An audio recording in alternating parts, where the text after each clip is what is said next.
무릇 하나님께로부터 난 자마다 세상을 이기느니라. 세상을 이기는 승리는 이것이니 우리의 믿음이니라.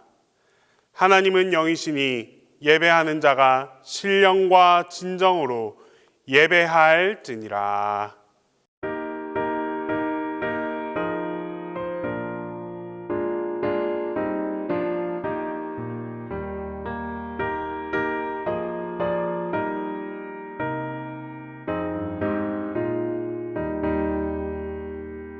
믿는 사람들은 주의 군사니 앞서가신 주를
우리의 인생길에 만나와 메추라기를 때를 따라 공급하여 주시고 때론 홍해와 같이 우리 앞을 가로막는 일들이 있을 때도 우리의 간절한 기도를 들어주시는 하나님께 감사와 찬송과 영광을 돌립니다. 세상의 많은 사람들 중 우리를 주님의 자녀로 삼아 주셔서 이 시간 주님 앞에 나오게 하시니 또한 감사합니다. 그럼에도 우리의 마음은 여전히 세상을 향한 관심들로 가득하고 죄인의 길에 서 있을 때가 많았음을 고백하오니 용서하여 주옵소서. 주님이 우리의 주인 되심을 날마다 기억하고 주님과 교통하는 삶이 우리 안에 충만케 하옵소서. 하나님, 이 땅을 지켜주소서. 세계 각국이 어렵고 힘든 시기를 보내고 있습니다. 현실은 비록 어둡고 앞이 보이지 않지만 그럴수록 주님 앞에 나와서 빛 대신 주님을 의지하여 위기를 기회로 삼는 주님의 백성들 되게 하옵소서. 주님, 교회 학교를 지켜주시옵소서. 다음 세대들이 그리스도의 좋은 군사로 훈련되어 바르게 자랄 수 있도록 7월에 있을 여름 성경학교를 축복하여 주옵소서. 교역자와 교사와 아이들이 하나 되는 은혜의 시간들이 되게 하옵소서. 오늘 또 목사님을 통하여 전하여 주실 말씀을 통해 우리 모두가 새 힘을 얻고 한 주간도 늘 강건함으로 승리하게 하옵소서. 예수님의 이름으로 기도합니다.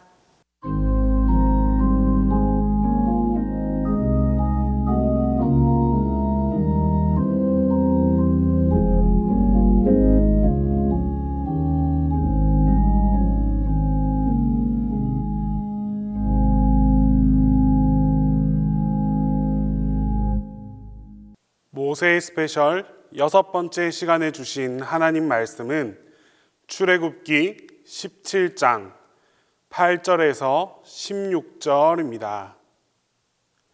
구약성경 출애굽기 17장 8절에서 16절입니다. 그때에 아말렉이 와서 이스라엘과 르비딤에서 싸우니라. 모세가 여호수아에게 이르되 우리를 위하여 사람들을 택하여 나가사 아말렉과 싸우라. 내일 내가 하나님의 지팡이를 손에 잡고 산 꼭대기에 서리라. 여호수아가 모세의 말대로 행하여 아말렉과 싸우고 모세와 아론과 훌은 산 꼭대기에 올라가서 모세가 손을 들면 이스라엘이 이기고 손을 내리면 아말렉이 이기더니 모세의 팔이 피곤함에 그들이 돌을 가져다가 모세의 아래에 놓아 그가 그 위에 앉게 하고 아론과 훌이 한 사람은 이쪽에서 한 사람은 저쪽에서 모세의 손을 붙들어 올렸더니 그 손이 해가 지도록 내려오지 아니한지라. 여호수아가 칼날로 아말렉과 그 백성을 쳐서 무찌르니라. 여호와께서 모세에게 이르시되 이것을 책에 기록하여 기념하게 하고 여호수아의 귀에 외워 들리라. 내가 아말렉을 없이하여 천하에서 기억도 못하게 하리라. 모세가 제단을 쌓고 그 이름을 여호와 니시라 하고 이르되 여호와께서 맹세하시기를 여호와가 아말렉과 더불어 대대로 싸우리라 하셨다 하였더라.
오늘은 모세 스페셜 6번째 시간입니다.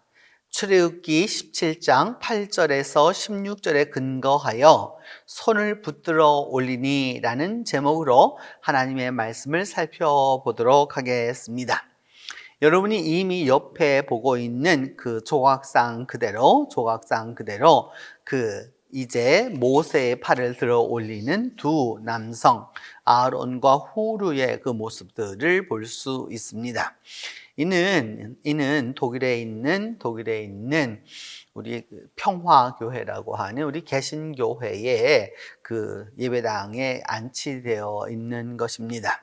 바로 그 장면을 보면서 구체적으로 오늘 우리에게 손을 들어 올리니라고 하는 말씀이 어떤 의미인지를 살펴보도록 하겠습니다. 우선 이 출애굽기 17장에 오기 이전에 출애굽기 16장에서 이들은 어떤 일을 하고 있었는지를 우리가 살펴볼 필요가 있습니다. 그들이 이제 드디어 홍해를 건넌 다음 이제 엘림에 이르렀는데 엘림은 오아시스 지대였습니다. 그래서 거기에 샘이 12개가 있었고 종려나무 70구가 자라고 있어서 거기 그 물 곁에 사람들이 이제 그 장막을 치게 되었습니다. 그래서 그 모습은 여러분이 보시는 대로 지금 보면은 이게 가까이서 보면 이렇게 된 모습이고요. 조금 멀리서 보면 저 종려 성읍 이게 쭉 종려 나무가 있는 것이 쫙 보이게 되고 종려나무가 있다라고 하는 것은 곧 물이 있다라고 하는 것에 대한 반증이라고 할 수 있습니다. 이렇게 이들이 이제 그 엘림을 떠나서 그들이 도착한 곳은 어디였느냐? 신광야의 르비딤이라고 하는 곳이었습니다. 신광야까지는 우리가 어느 정도 이게 이해가 되고 또 그 다음에 그것을 갖다가 이렇게 아이덴티파이 할 수 있는, 그러니까 거기 어디다라고 정도는 할 수 있지만 르비딤이 어디인지는 아직까지 정확하게 모릅니다. 르비딤이라고 하는 말은 우리에게 아주 뚜렷하게 다가오지만 정말 르비딤은 어디였는가라고 하는 부분에서 여러 가지 생각을 하게 됩니다. 엘림을 떠나서 이제 이들이 르비딤을 향해서 가고 있는데 그 신광야에 있는 르비딤의 모습을 보면 이처럼 황량스럽습니다.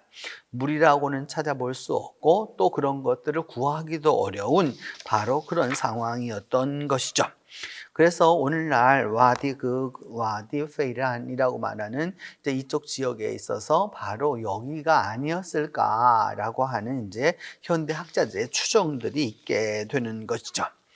왜 이와 같이 그렇게 유명한 장소를 특정하지 못하느냐 하는 것에는 출애굽의 출애굽에 가는 길이, 백성들이 갔던 길이 어떤 길이었느냐라고 하는 것입니다. 오늘날 우리들은 위성도 갖고 있고 지도도 갖고 있고 그리고 그 모든 것을 보면서 이정표와 이 모든 것들을 갖고 있지만 이스라엘 백성들이 소위 이 시내 반도를 지나가면서 여기가 바로 거기야, 여기가 바로 거기야 라고 아주 이렇게 크게 간판을 해서 붙여놓은 것이 아니란 말이죠. 그래서 구체적으로 이들이 어떤 길을 갔는지 또 어떻게 갔는지 잘 모릅니다. 오늘날 많은 분들이 성지순례를 간다고 하면서 시내산에 올라갑니다. 그런데 실제적으로 여러분 그 시내산이라고 하는 말은 우리로서는 시내산이라고 그러지만 이제 그 아람 말로는 자바 혹은 제벨 무사라고 이렇게 말하게 되는데 모세의 산이라고 이제 이게 전해오는 것이죠. 그럼 이 모세의 산이라고 하는 것이 언제부터 불려지게 되었나라고 하는 것을 연원적으로 추적해 올라가 보면 지금부터 한 1700여 년 전에 소위 콘스탄틴의 어머니였던 헬레나가 성지를 순례합니다.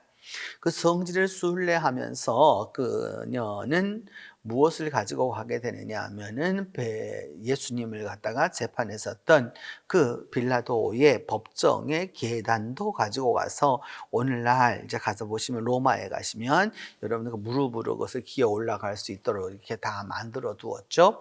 물론 오늘날 사용하고 있는 것은 후대에 만들어진 것입니다. 이미 그 전대에 만들어졌던 것들은 너무 오래된 것들이기 때문에 옛 그 유물을 보관하는 의미에서 이제 그 이 새 계단들을 만들어 둔 것들을 볼 수 있고 여러 가지 것들이 생겨나게 됩니다. 그래서 이 제벨무사라고 하는 것은 엄격히 말하면 모세가 죽은 지 약 3천 지금부터 그 모세가 죽은 지 한 1700여 년 전, 그러니까 결국 말하면 지금으로부터 말한다면은 약 한 3, 400년 전에 있었던 그 사건이 있었던 그 산을 그 이후로 무려 1700년이 지난 다음에 가서야 이름이 정해졌기 때문에 이 이름이 정해지는 그때마다 정확하게 위치를 우리가 알 수 없는 것이죠. 오늘날도 여러분 우리나라와 같이 작은 나라에 있어서도 그 특정 지역을 갖다가 확실하게 안다는 것은 참 어려운 일이다라고 할 수 있습니다. 전통적 르비딤의 위치는 어디였을까라고 보면은 그 시내산이 있는 시내반도일 것이다라고 생각한 것이죠. 더불어서 요즘은 여러분 구글 얼스라고 해서 이 구글이 무엇을 하게 되었느냐 하면은 전 세계를 다 촬영을 하기 시작했죠. 그래서 여러분들이 구글 지도도 사용하시고 여러 가지 위성 지도도 사용하시고 그 모든 걸 사용하게 되면서 뭐냐 하면은 구글이 복원한 여기가 르비딤의 위치입니다. 바로 저와 같은 그런 저는 평야가 있었을 것이고 저렇게 이렇게 모래 사막이 있었을 것이고 그 다음에 산이 있었을 것인데 왜냐하면 저와 같은 것들은 바로 전쟁이 있었을 것을 이야기하고 있기 때문입니다. 이와 같은 부분을 가지고서 우리가 오늘 본문 말씀으로 들어가 보게 되면 그때에 아말렉이 와서 이스라엘과 르비딤에서 싸우게 되었다라고 이제 성경은 이야기하고 있습니다. 모세가 여호수아에게 이르기를 우리를 위하여 사람을 택하여 나가서 아말렉과 싸우라. 내일 내가 하나님의 지팡이를 손에 잡고 산 꼭대기에 서리라. 이렇게 말씀하고 있습니다. 이 두 절이 말씀하는 바는 무엇이냐면 아말렉이 쳐들어왔다는 것과 모세가 여호수아에게 말하기를 나가서 싸우라는 것과 세 번째 무엇이냐면 나는 그때에 하나님의 지팡이를 손에 잡고 산 꼭대기에 설 것이다. 곧 본진 그 적을 향해서 다 바라볼 수 있는 그 진영은 산 위에 있을 것이다 라고 이렇게 이야기하게 됩니다.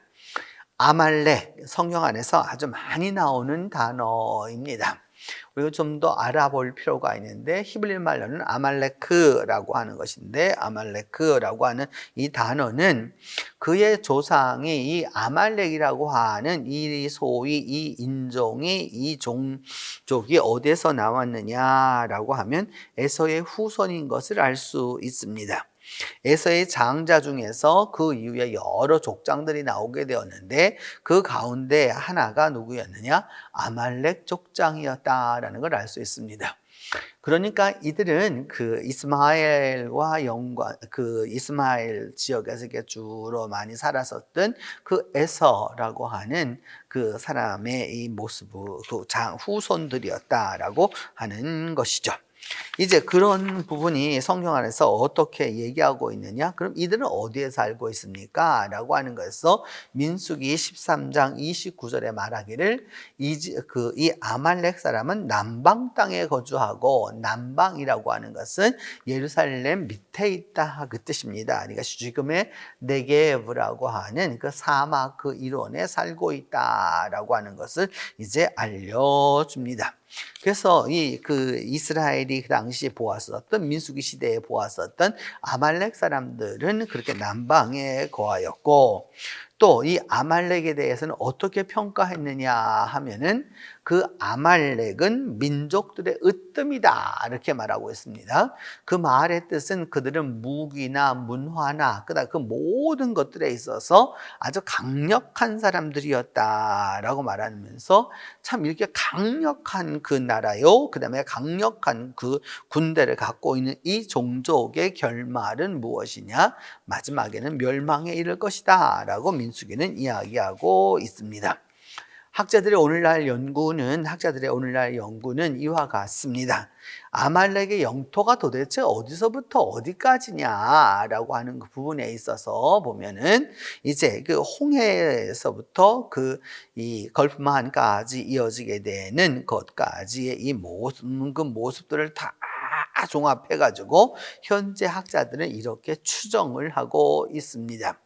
이것도 여러분 추정이라고 하는 것을 꼭 놓치지 말아야 합니다. 우리가 조금 전에 전통적인 길이라고 했던 것도 역시 추정이었고 이 또한 추정입니다. 그런데 때때로 이렇게 새로운 이론이 나오거나 새로운 제안이 나오게 되면 과거는 다 무시하고 오직 새롭게 대두된 것만이 전부인 양 이야기하는 경우를 종종 보게 됩니다. 결코 그렇지 않습니다. 여러분, 그래서 그 나름대로의 그 이제까지의 우리 믿음의 많은 선배들과 또 이 시대의 좋은 학자들이 전부 다 모여서 가장 여기 있지 않을까라고 하는 부분을 이제 알게 되는 것이죠. 그렇기 때문에 바로 그 르비딤이라고 하는 곳, 여러분 아까 구글이 해놓은 거와 아주 비슷한 모습이죠. 이제 여기가 바로 이제 르비딤이었을 것이다 하고 여기에 전쟁이 벌어지게 되었다라고 말할 수 있습니다. 이후로 아말렉은 언제까지 전쟁을 하게 되느냐라고 하면은 이 사무엘상 15장에도 말씀하기를 15절에도 말씀하기를 가서 아말렉을 쳐서 그 모든 소유를 남기지 말고 진멸하라라고 하는 사무엘 선지자의 그 사울에 대한 말씀이 나오게 됩니다. 이는 모세 이후에 무려 300년이 넘게 지나고 난 다음에 가서도 아직까지 아말렉은 이스라엘에 계속되는 그러한 존재였다라는 걸 알 수 있습니다. 더불어서 에서 8장 5절에 보면은 그 하만이라고 하는 사람이 결국 에스더와 유대인들을 죽이려고 하는데 그 죽이려고 하였었을 때에 그 하만의 조상이 누구냐? 아각입니다. 이 아각 사람이라고 딱 표현하고 있는데 아각이라고 하는 것은 바로 이 아말렉의 그 한 왕이었던 거죠. 그렇기 때문에 결국 이 이스라엘과 연관되어서 하나님께서 대대로 아말렉과 싸우실 것이다 라고 말씀하셨던 바는 바로 여기까지 이어지게 되는 것입니다. 아주 큰 오랜 동안에 이스라엘의 숙적이었던 것입니다. 이제 본질적으로 좀 더 들어와 가지고 르비딤에서 전쟁이 일어나게 되었는데 어떤 전쟁이 일어나게 되었느냐라고 하는 걸 보시면은 여러분 그 파랗게 점점 찍은 것이 바로 이스라엘 백성이 이제 오는 길입니다. 그게 오는 길이고 그 다음에 그 3번이라고 크게 3번이라고 쓴 것이 바로 누구가 오는 것이냐면 아말렉이 쳐들어오는 것입니다. 그 쳐들어오는 그 길이고 그래서 첫째 날과 그러니까 1번, 3번이 그러니까 첫째 날 그 다음에 둘째 날에 쳐들어왔던 것 가운데 하나이고 그 다음에 그 밑에 보시면 이렇게 파란색으로 해서 약간 응전하는 모습으로 나와 있는데 이것이 바로 이제 여호수아를 중심으로 하는 전투 장면이 되겠고 그 위에 보면은 이렇게 중간쯤 밑에 보면은 여러분 그 2번이라고 쓰여져 있는데 그 2번 있는 데가 바로 모세가 이제 그것을 바라보는 바로 그런 위치였을 것이다라고 하는 것을 이제 알게 되는 것입니다. 여기에서 우리가 이제 중요하게 생각해야 하는 것 가운데 하나가 뭐냐 하면 하나님의 지팡이를 들었다라고 하는 표현인 것이죠. 그러니까 다른 지팡이도 아니고 하나님의 지팡이라고 이렇게 표현하고 있는데 그 하나님의 지팡이를 들었다라고 하는 그 의미는 도대체 어떤 의미이냐? 출애굽기 4장 20절에 보면은 모세가 애굽으로 돌아갈 때에 누구의 지팡이를 들었느냐? 하나님의 지팡이를 들었다라고 이제 이렇게 말씀하고 있습니다. 하나님이 그 하나님의 능력을 베풀어 주시기 위하여서 이제 미래로 내어 보내는 그 선자의 모습 속에서 하나님의 지팡이가 나타납니다. 또한 더불어서 출애굽기 7장 10절에 보면 여러분이 이제 많이 알고 계시는 뱀의 기적이죠. 이제 바로 앞에 가서 드디어 가서 지팡이를 던지니까 뱀이 되었다라고 했었을 때에 그 바로 하나님의 기적으로 사용되었었던 바로 그 지팡이입니다. 출애굽기 14장 6절에는 여러분 그 유명한 이야기죠. 홍해를 가릴 때 지팡이를 들고 손을 바다 위로 내밀어라 라고 하셨을 때에 그때 하나님께서 말씀하셨던 바로 이 지팡이입니다. 이런 지팡이를 가지고 이렇게 하라고도 또한 말씀하셨고, 민수기 20장 11절에도 보면은 드디어 손을 들어서 그 지팡이로 반석을 2번 쳤다라고 하는 그 유명한 이야기 나오게 되죠, 여러분. 그래서 물이 나오게 되었던 무리바 사건의 바로 이야기에도 사용되었었던 바로 그런 것입니다. 이와 같은 뜻은 무슨 의미를 의미하는 거냐? 이제 모세가 이 하나님의 지팡이를 들고 산 위에 올라가겠다라고 하는 그 말은 그 지팡이만을 가지고 가겠다는 것이 아니라 그 지팡이와 함께하고 계시는 하나님의 능력을 의뢰했고, 그 지팡이와 함께하고 계시는 하나님의 권능을 신뢰했고, 그 지팡이를 통해서 역사해 오신 하나님의 기적을 다시 한번 경험할 수 있는 바로 그런 부분이 있다라고 하는 것을 이제 말씀하는 거라고 할 수 있습니다. 이제 드디어 전쟁이 시작됩니다. 여호수아가 모세의 말대로 나가서 아말렉하고 싸웠고, 모세와 아론과 훌은 산 꼭대기로 올라갔습니다. 산 꼭대기에 올라갔다라는 하는 말은 전쟁이 어떻게 진행된지를 다 보아야 됐던 것이죠. 그래서 우리나라에도 여러분 산성이 많고 외국에도 이게 산성이 많은 것이죠. 적을 바라볼 수 있는 시야를 확보하겠다는 그 뜻이 그곳에 있습니다. 근데 오늘 성경은 아주 재밌는 표현을 한 가지 하고 있습니다. 모세가 이게 손을 들면은 이스라엘이 이기고, 또 모세가 손을 내리면 아말렉이 이기는, 그러니까 이스라엘은 지게 되는 그런 현상이 벌어지게 되었습니다. 오늘날과 달리 옛날 전쟁은 여러분 시간이 굉장히 많이 오랫동안 걸리는 것이었죠. 그래서 그날도 뭐였느냐 하면은 여러분 모세가 아침부터 이 팔을 들고서 이렇게 이거 있는데 너무 이 팔이 힘들어서 이 팔을 계속 들고 있을 수 없는 그런 입장이 되자, 아론과 후르는 어떤 일을 사용하느냐? 모세의 아래에 돌을 가져다가 놓고 모세를 거기다가 앉혔다라고 이제 얘기하고 있습니다. 이제 이 사람이 더 이상 서 있는 그런 여러 가지 것들이 힘이 너무 들다 그 말이죠. 그러면서 아론과 훌이 한 사람은 이쪽에서 한 사람은 저쪽에서 모세의 손을 붙들어 올렸다. 그리고 그 손은 어떻게 되었느냐? 해가 지도록 내려오지 않았다라고 이제 말씀하고 있는 것입니다. 이렇게 보면 소위 이 아말렉이라고 하는 사람들이 이제 그 전쟁을 일으키게 되었을 때, 제가 아까도 말씀드렸던 대로 이는 다 추정이라고 말씀드렸던 것이죠. 소위 그 수르 광야에 있어서 그 창세기 25장 그 18절에 나와 있는 말씀을 근거로 한다면 바로 저와 같은 모습들로 그려가야 합니다. 그래서 이런 것들이 이런 것으로 전부 다 그려가야 되어서 이 아말렉의 영토가 바로 이와 같았었다라고 하는 것인데, 이 또한 추정일 뿐이지 여러분 그것을 가지고 정상적이다라고 말할 수는 없겠다 싶습니다. 이제 전쟁이 시작되었고 그 전쟁에 앞서 싸우는 용사가 있었는데 바로 여호수아라고 하는 인물이었습니다.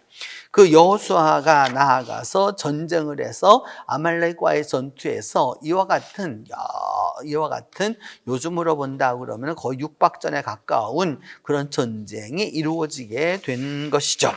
그렇게 함으로써 결국 이 아말렉과의 전투에서 모세의 팔이 올라가면 이기고, 또 반대로 모세의 팔이 내려가게 되면 아말렉이 이기는 아주 이게 막상막하의 용호 상쟁의 이런 전투가 벌어지게 된 것입니다.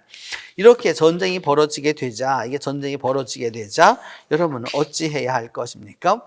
승리할 때에는 모세의 손이 올라갑니다. 패배할 때에는 모세의 손이 내려갑니다. 그러면 아론과 훌은 이제 어떻게 할 것이냐라고 하는 문제가 남게 되는 것이죠.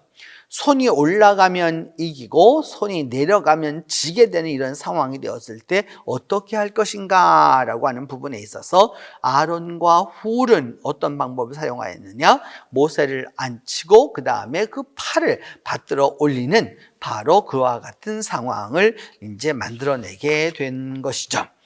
훌이라고 하는 사람은 여러분 이 그림에서 보이는 대로 하면은 저 옆에 그 지팡이를 붙잡고 서 있는 사람은 바로 아론입니다. 중간은 모세이고요.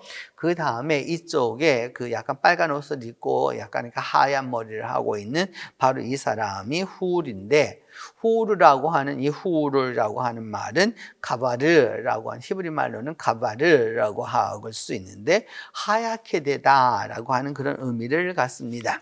이제 이런 하얗게 되다라고 하는 이제 이런 의미를 갖고 있는 것으로 보는데, 그들이 어떻게 모세의 팔을 받쳤을지는 저 그림 한 장으로만은 설명이 되지 않습니다. 또 다른 그림을 보게 되면 이처럼 그 모세의 이 지팡이를 갖다가 두 사람이 이거 받쳐 올리는 아주 그런 역할을 했을 수도 있는 거고요. 조금 더 들어가서 보게 되면은 뭐냐면 아론과 훌이 모세의 발을 받치는 바로 이제 이와 같은 모습도 보여지는 것이죠. 아마도 그 전쟁의 상황과 핍절함과 어려움을 보여주는 아주 좋은 그림이라고 할 수 있습니다. 또한 더불어서 우리가 주일학교 학생들에게 내지는 또 어린아이들에게 이 이야기를 해 주었었을 때에 그 하나님의 지팡이와 아론과 훌이 어떻게 하였는지를 보여주는 아주 또한 또 귀한 그림이라고도 할 수 있습니다. 더불어서 전쟁에 나가 있는 그 전사들의 모습을 통해서 아론과 훌이 전사이고 모세 또한 전사의 모습을 한 것으로 이렇게 나타나 있는 것이죠. 이러한 것들이 바로 그 당시에 그 전쟁 상황 속에서 하나님의 그 승전을 이끌고자 했었던 사람들의 노력이라고 할 수 있습니다. 그러면서 말하기를 이 훌은 어떤 사람이었느냐, 역대상에 보면은 갈렙의 자손이었다라고까지 이야기합니다. 그러니까 여러분 다 아시는 대로 그 애굽을 떠나서 이스라엘에 들어갔던 두 사람, 가나안에 들어갔던 두 사람은 여호수아와 갈렙뿐이 없었던 것이죠. 그 갈렙의 후손이 바로 이 훌이었다라고 하는 것을 이제 알게 됩니다. 그러면서 모세는 이 아론과 훌에 대하여서 성경 안에서 여러 번에 걸쳐서 이야기하는데 뭐냐 하면은 이제 나한테를 내가 산에 올라가서 기도하고 뭐 이런 거 할 때까지는 가만히 있고 그 다음에 문제가 생기면 아론과 훌을 여기다 두고 가니까 그들의 말에 꼭 듣고 나아가서 그대로 행하라 라고 이제 이렇게 이야기하게 되는 것이죠. 바로 이 모습들이 뭐냐면 모세의 대언자로서 모세를 하는 바로 이제 그러한 대신하는 그런 모습이라고 할 수 있습니다. 이제 전쟁이 이와 같이 진행되고 있었을 때에 오늘 성경 13절로 16절은 바로 여호와 니시의 하나님을 이제 말씀하게 됩니다. 여호수아가 칼날로 그 아말렉의 백성들을 다 쳐서 무찌르고 이제 그러자 여호와께서 말하기를 이 모든 것을 책에 기록해서 기념하게 하고 그 여호수아의 기어 외워 들리라라고 이제 말씀합니다. 뭐냐 하면 이 전쟁에 대한 전쟁 기록을 그대로 기록하라고 하는 것이죠. 기록 문화라고 하는 것이 아주 중요하다고 하는 걸 알 수 있습니다. 우리가 믿음 생활을 하면서 우리 한국 교회가 그렇게 오래된 교회가 아니어서 그렇기도 하지만은 우리는 사실 많은 문헌이 없습니다. 문헌이 없다 보니까 뭐냐면 사진으로 어느 기독교 박물관을 가 보아도 옛적에 있는 사진을 복사해서 쓰는 경우가 참 많을 뿐이지 실제 문헌을 만나기는 어렵습니다. 결국 그렇게 되면 문헌이 없게 되면은 그 당시 남아있는 것을 가지고서 해석할 수밖에 없는 바로 이제 그런 형편에 하게 되는데 이스라엘 백성의 이 장점은 무엇이냐? 이와 같은 일이 있었을 때 이러한 전쟁을 하였다라고 하는 것을 기록하여 둠으로 말미암아 이들이 훗날에 있어서 그 전쟁도 기억하고 또 그 전쟁이 어떤 역사가 있었는지를 알게 되는 아주 중요한 그것들이 되게 된 것이죠. 그래서 그때 이제 모세가 제단을 쌓았다라고 하는 말은 하나님께 예배를 드리면서 그곳의 이름을 뭐라고 말했느냐 하면 그 아도나이 니시라는 거죠. 그러니까 여호와 니시라고 하고 그 말하기를 여호와께서 아말렉과 대대로 싸우리라 이렇게 말씀하셨다고 하는 말입니다. 이 여호와 니시 혹은 아도나이 니시라고 말하는 그러니까 여호와라고 하는 그 하나님은 곧 무엇이냐? 나의 깃발이시다라고 하는 것이죠. 오늘날은 우리가 그렇게 깃발에 익숙한 문화에 살아가고 있지 않습니다. 그러면 또 불구하고 아직까지 깃발이 없어진 것은 아니죠. 그런데 고대 전쟁에 있어서 아주 중요한 것은 무엇이었느냐? 깃발이었습니다. 깃발을 빼앗겼다 곧 패배를 의미하는 것이고 깃발을 세웠다라고 하는 것은 그 전쟁에 이겼다라고 하는 것이죠. 이 여호와 니시라고 하는 말은 여호와 하나님이 바로 나의 그러니까 이런 나의 그 승전기이시다라고 이제 말씀하게 되는 것이죠. 이것을 보다 더 구체적으로 히브리 말을 쓰면은 아도나이 니시라고 하는 여호와 니시라고 하는 말로 이렇게 쓰여 볼 수 있게 되는 것입니다. 여러분이 지금 보시는 이 빨간색 깃발을 들고 앞을 향해서 뛰어나오고 있는 이것은 여호와 니시를 현재적으로 만들어 본 것입니다. 아도나이 니시라고 하는 옛 그 하나님의 영광이라고 하는 그 부분을 가지고서 오늘도 이처럼 깃발을 사용해서 하나님이 우리의 승전을 이끌어 주신다라고 하는 것을 볼 수 있게 되는 것이죠. 이 이후로 여러분 성경 안에는 아주 다양한 것들이 나오게 됩니다. 여호와 니시 하면 하나님은 나의 그 승전기이시다라는 것도 나오게 되는 거고요. 그 다음에 여호와 라 하면은 이거 로이 한 말로 같죠. 그러니까 하나님은 나의 목자시다라는 거고 여호와 라빠 하면 하나님은 나의 치유자이시다라는 뜻이 되고요. 여호와 삼마 하면 하나님이 바로 거기에 계신다라고 이제 말씀하는 거고 여호와 그 다음에 찌드케누 하면은 하나님은 우리의 의가 나의 의가 되신다 우리의 의가 되신다라는 거고 여호와 이레 하면 여러분 다 아시는 대로 하나님이 준비하신다라는 뜻이 되고 그 다음에 여호와 그 사바오트 츠바오트 하면은 만군의 여호와가 되는 것이죠. 또 더불어서 이제 여호와 샬롬 하면 하나님은 평화의 하나님이시다라고 하는 것이 이제 성경 안에서 여러 번 사용되게 되는 것이죠.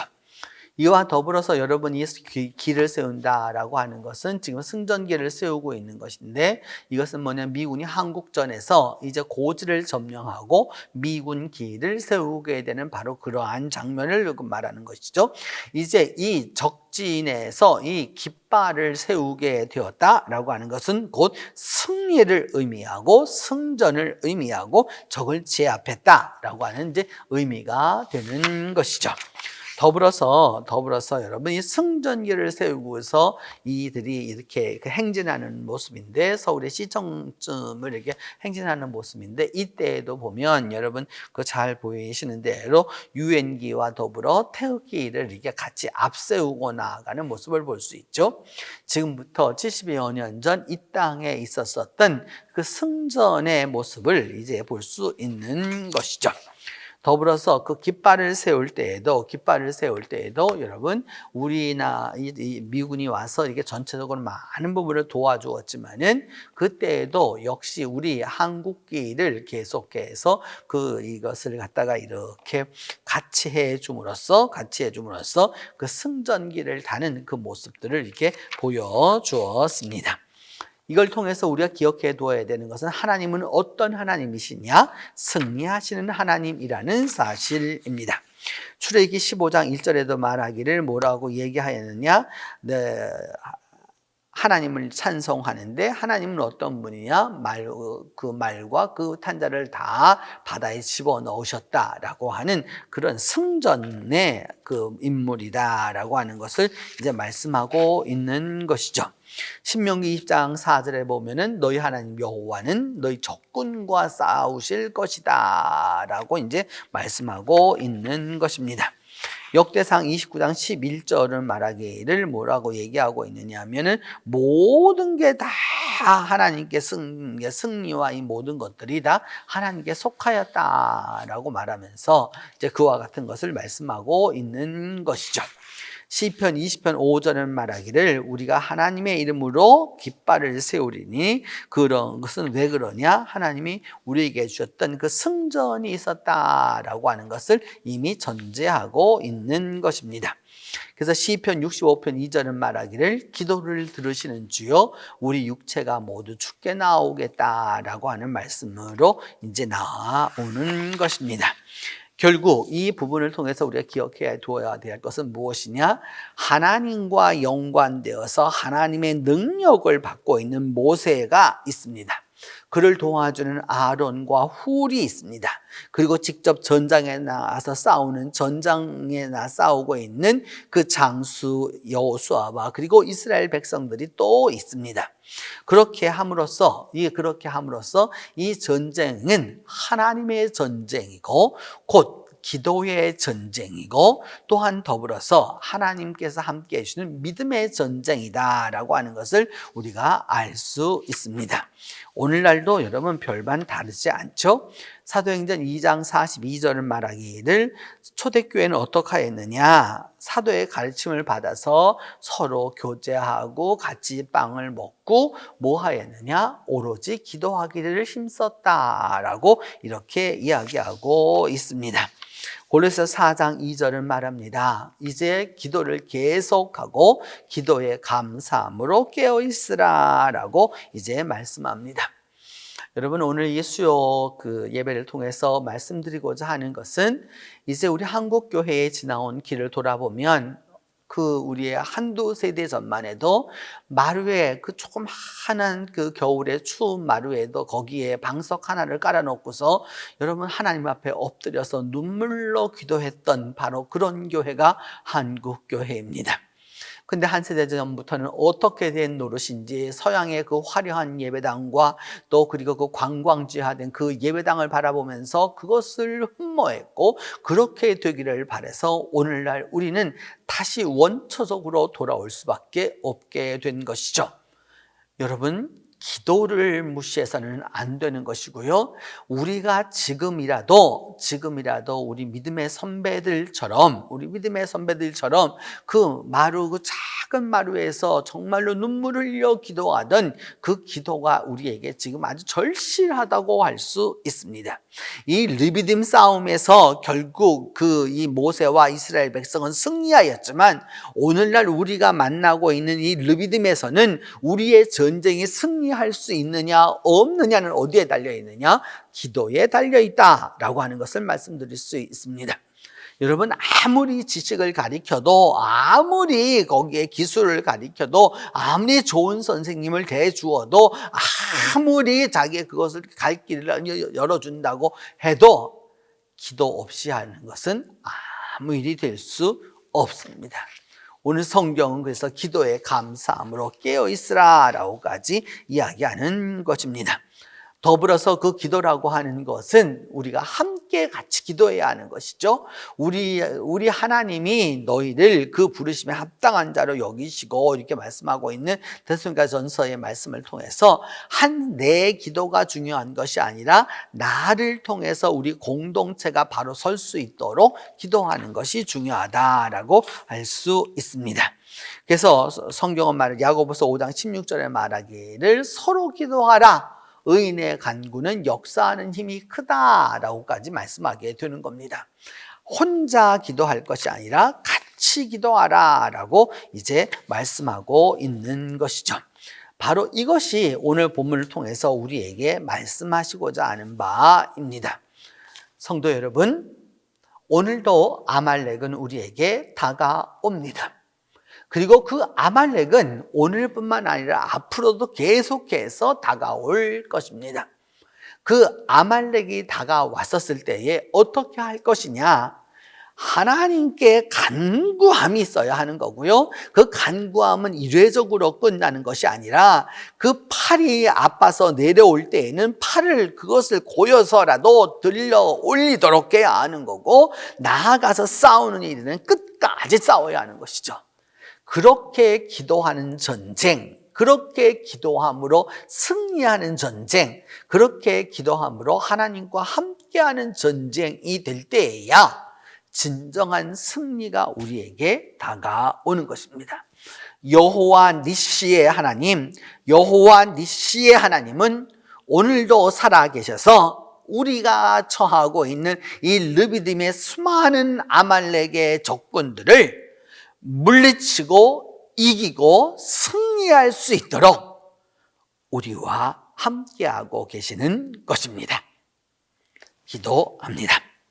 하나님, 옛적 이스라엘 사람들이 아말렉과의 싸움에서 그 전쟁을 감당할 때에 모세의 손을 아론과 훌이 그것을 받아 들어 올림으로 말미암아 그들이 승리할 수 있었던 것처럼, 오늘도 우리 각자가 우리 모두에게 서로에게 하나님 앞에서 기도해 주는 기도의 용사들이 될 수 있도록 하나님이 은혜를 베풀어 주시옵소서.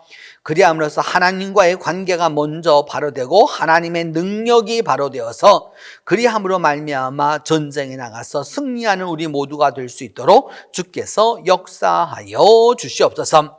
잡으러 오신 하나님, 그리함으로 말미암아 우리 모두가 믿음 안에서 승리하게 하여 주시고, 그렇게 함으로 말미암아 주님 안에서 행복을 얻으며 살아갈 수 있도록 주께서 도와주시옵소서. 자비로 오신 하나님, 이제 간절히 간구하고 기도하는 것은 21세기 아말렉을 당하여서 르비딤에서 싸우고 있는 우리 성도들 모두를 기억하사 모세의 하나님이 함께하여 주시고 여호수아의 하나님이 함께하여 주셔서 기도로 승리하며 기도로 결과를 얻는 우리 모두가 될 수 있도록 주께서 은혜를 베풀어 주옵소서. 우리 주 예수 그리스도의 이름으로 기도합니다.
이제는 예수 그리스도의 은혜와 하나님의 사랑과 성령의 교통이 오늘도 르비딤에서 아말렉을 맞아 싸우는 우리 온 성도들 위해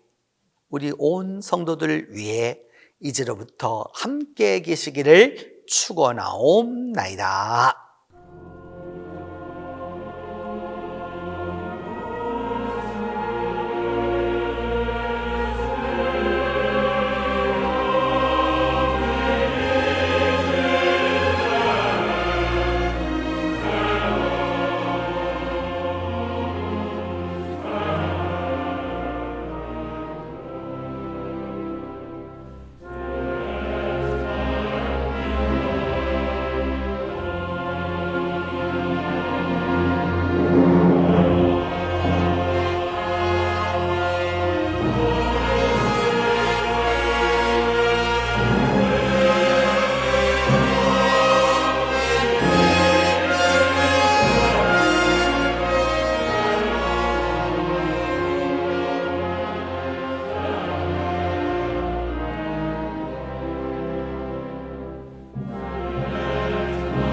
Smite your firstborn dead.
Smite your firstborn.